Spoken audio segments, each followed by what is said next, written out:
Rais wa Afrika ya Kusini Cyril Ramaphosa amemtolea wito Rais wa Marekani Donald Trump na kumtolea uvivu, kumwambia kwamba kutohudhuria kwake katika mkutano wa G20 utakaofanyika Afrika ya Kusini itakuwa ni hasara kwake, na kwamba mkutano huo hautoweza kusitishwa kwa sababu yeye hatafika ama wawakilishi wake hawatafika katika mkutano huo ambao utafanyika nchini Afrika ya Kusini. Rais Cyril Ramaphosa wa Afrika ya Kusini ameeleza wazi kusema kwamba haogopi kitisho cha Rais wa Marekani Donald Trump kwamba maafisa wa nchi yake hawatahudhuria mkutano wa G20 mjini Johannesburg, na hii itakuwa ni hasara kwa Marekani. Ramaphosa ameeleza kuwa kususia Marekani kuhudhuria mkutano wa kilele wa G20 nchini Afrika ya Kusini baadaye mwezi huu hakutazuia kufanyika kwa mkutano huo, ambapo mataifa kadhaa ulimwenguni yatakuwepo katika mkutano huo.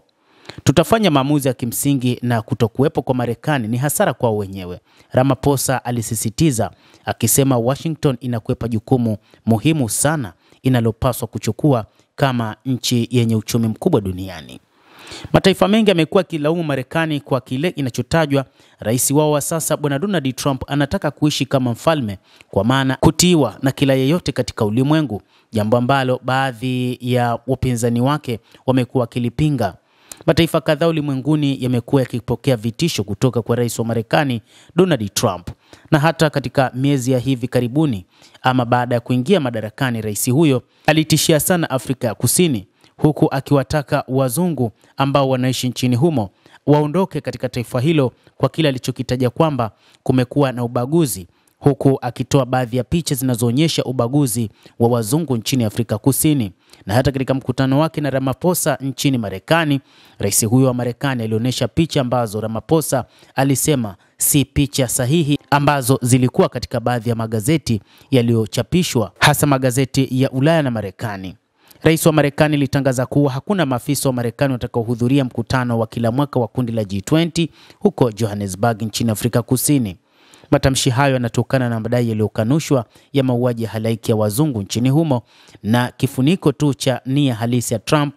cha kuiadhibu Afrika ya Kusini kwa kuishitaki Israel katika mahakama ya kimataifa ya haki ICJ kwa mauaji ya kimbari huko Gaza. Wachambuzi wa mambo wameeleza hili wakisema kwamba rais huyo wa Marekani amekuwa muungaji mkono wa Israel licha ya kwamba Israel imeendeleza mauaji ya halaiki katika ukanda wa Gaza, ambapo mataifa kama vile Afrika ya Kusini miongoni mwa mataifa ya Afrika yaliungana na mataifa mengine ulimwenguni katika kesi ya ICJ, huku Afrika ya Kusini kilani mauaji yaliyokuwa yakifanywa na serikali ya Waziri Mkuu Benjamin Netanyahu huko katika ukanda wa Gaza. Trump amekuwa akiendesha kampeni ya kimfumo dhidi ya Afrika ya Kusini tangu aliporejea ikulu ya White House mnamo Januari mwaka 2025. Mnamo Februari mwaka huu alitoa amri ya utendaji ya kukata misaada yote ya Marekani kwa Pretoria na kukubali wakulima 59 wa Kiafrikana nchini Marekani kama wakimbizi.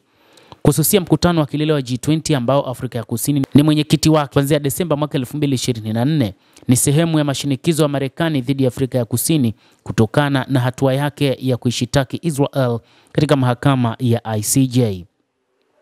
Mtazamaji wa The World News, endelea kutufuatilia, lakini usisahau kulike, usisahau kucomment, kadhalika na kusubscribe channel yetu hii ili upate habari hizi kwa mapana hapa The World News. Jina langu ni Adam Hussein, endelea kuwa nasi wakati wote, endelea kutufuatilia ili ujue ni nini kinajiri katika ulimwengu.